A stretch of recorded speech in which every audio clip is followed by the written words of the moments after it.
Assalamualaikum warahmatullahi wabarakatuh. Jumpa lagi bersama saya Sani Rawana Rahab. Di sini saya akan melanjutkan penjelasan fisika terapan soal UTS tahun 2024, yaitu soal nomor 3. Di sebuah pabrik, 3 roda gigi A, B, dan C digunakan untuk memindahkan produk melalui konveyor. Roda A dan B dihubungkan oleh sabuk, sedangkan roda B dan C berpusat pada satu poros. Pada motor C, tercantum frekuensi operasionalnya sebesar 15,92 Hz.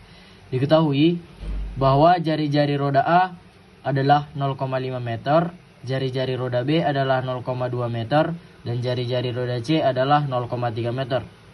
Nah, di sini kita akan membahas 5 soal, yaitu yang A, gambarkan sistem ketiga roda tersebut secara sederhana. Yang B, hitung kecepatan linear roda C. Yang C, tentukan kecepatan linear roda B. Yang D, tentukan kecepatan sudut roda A. Yang terakhir, yang E, analisis efek perubahan jari-jari roda B terhadap kecepatan sudut roda C jika jari-jari roda B diperbesar. Apakah perubahan ini akan meningkatkan atau menurunkan kecepatan putaran pada roda C? Jelaskan. Baik, di sini saya akan membahas yang pertama, yaitu A. Gambarkan sistem ketiga roda tersebut secara sederhana. Nah, di sini kita ketahui dalam soal bahwa roda A dan roda B dihubungkan oleh sabuk. Nah, kita ketahui dulu jari-jari roda A adalah 0,5 meter dan jari-jari roda B adalah 0,2 meter. Nah, berarti bahwa 0,5 meter lebih besar daripada 0,2 meter. Kira-kira seperti ini. Segini, dan yang 0,2-nya 0,2.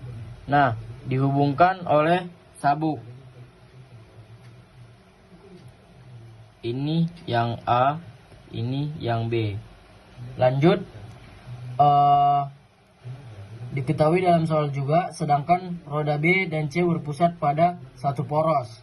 Nah, kita ketahui dulu jari-jari roda B adalah 0,2 meter dan jari-jari roda C adalah 0,3 meter. Berarti lebih besar roda C, 0,3 meter. Kira-kira seperti ini. Di sini C. Nah, untuk gambar lebih jelasnya ada di sini.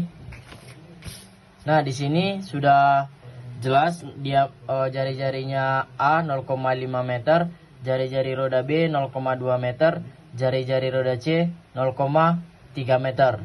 Nah, kira-kira seperti ini gambarnya.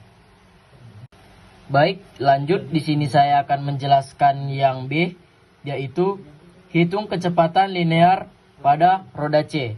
Nah, di sini kita ketahui dulu bahwasanya rumus kecepatan linear itu kecepatan linear atau Pi. Rumusnya adalah Pi sama dengan omega dikali R. Nah, di sini kita ingin mencari kecepatan linear, tetapi kecepatan sudutnya belum diketahui. Berarti kita harus mencari kecepatan sudutnya dulu. Kecepatan sudut atau omega. Rumusnya adalah omega sama dengan 2 pi dikali frekuensi. Nah, diketahui bahwa 2 pi-nya kita ubah menjadi 3,14 dan frekuensinya diketahui dalam soal tadi, yaitu 15,92 Hz. Nah, kita kalikan 2,314, hasilnya adalah 6,28 dikali 15,92, hasilnya adalah 99,97 radian per second. Nah, itu untuk mencari kecepatan sudut. Berarti kita sudah bisa mencari kecepatan linear dari yang C. Rumusnya adalah Pi C sama dengan omega dikali RC atau jari-jari C. Pi C sama dengan omeganya tadi 99,97 dikali jari-jari roda C adalah diketahui bahwa 0,3 meter. Nah, bisa kita kalikan langsung, bahwasanya hasilnya adalah 99,97 dikali 0,3 sama dengan 29,99 meter per second. Baik, di sini saya akan menjelaskan yang C, yaitu tentukan kecepatan linear roda B. Nah, sama seperti yang B tadi, untuk mengetahui kecepatan linear, kita harus mengetahui kecepatan sudutnya dulu. Nah, di sini kecepatan linearnya pi B. Nah, untuk mencari kecepatan sudutnya, diketahui dalam soal, yaitu roda B dan roda C berpusat pada satu poros. Dalam soal, ketika ada roda yang seporos, kecepatan sudutnya sama, yaitu omega A sama dengan omega B.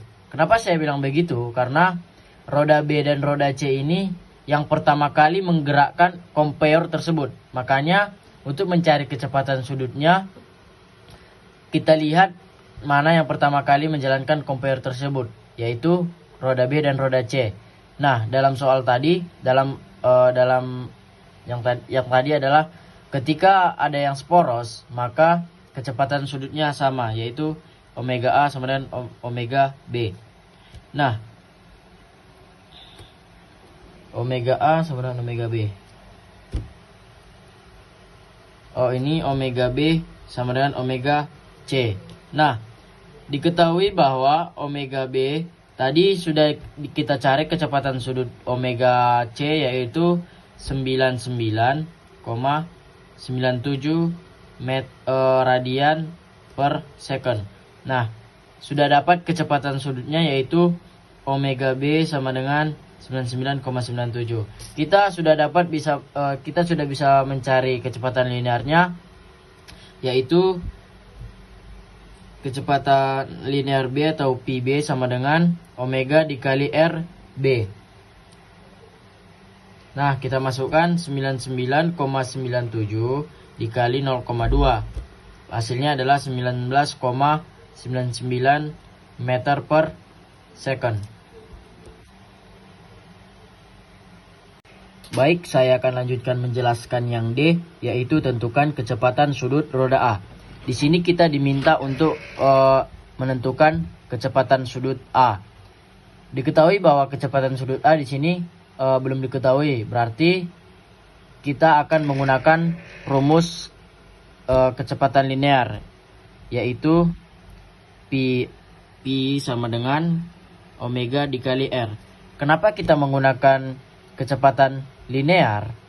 Karena kalau kita menggunakan rumus kecepatan sudut, kita belum mengetahui kecepatan sudutnya, maka kita harus memakai kecepatan linear.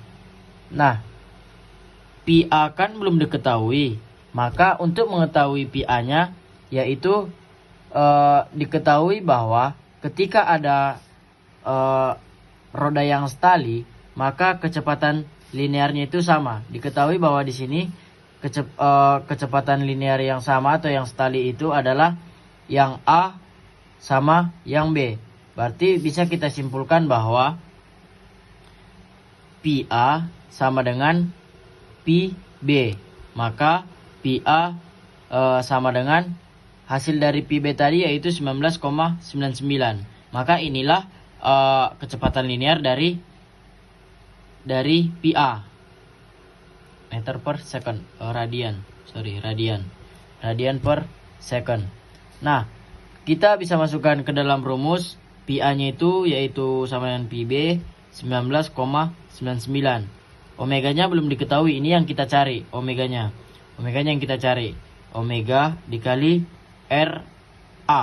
RA itu apa? Jari-jari dari roda A, yaitu diketahui 0,5. Nah, 19,99. Kita bisa pindahkan yang omeganya ini ke sebelah kanan. Berarti 19,99 per 0,5. Kenapa per? Karena ini perkalian. Jadi dibagi. sama dengan omega. Hasilnya berapa? 999,99 hasilnya adalah omega sama dengan 39,98 radian per second. Kita sudah dapat hasil dari kecepatan sudut yang A. Kecepatan sudut yang A berapa? 39,98. Baik, di sini saya akan menjelaskan yang E, yang terakhir, yaitu analisis efek perubahan jari-jari roda B terhadap kecepatan sudut roda C jika jari-jari roda B diperbesar. Apakah perubahan ini akan meningkatkan atau menurunkan kecepatan putaran pada roda C? Nah, jawabannya adalah tidak memberikan pengaruh. Tidak memberikan pengaruh. Kenapa? Alasannya adalah karena yang pertama kali diketahui yaitu yang kecepatan linear C. Bahwasanya roda C ini adalah titik pusat atau sebagai penggerak pertama untuk menggerakkan seluruh komponen yang ada pada conveyor ini tersebut. Maka ketika jari-jari roda B ini diperbesar ataupun dikecilkan, maka ataupun ditingkatkan, maka tidak akan memberikan pengaruh pada roda C. Itu alasannya. Intinya adalah kenapa tidak memberikan pengaruh, karena si C ini atau roda C ini adalah sebagai titik pusat pertama kali ataupun sebagai penggerak seluruh komponen yang ada pada conveyor ini tersebut. Terima kasih.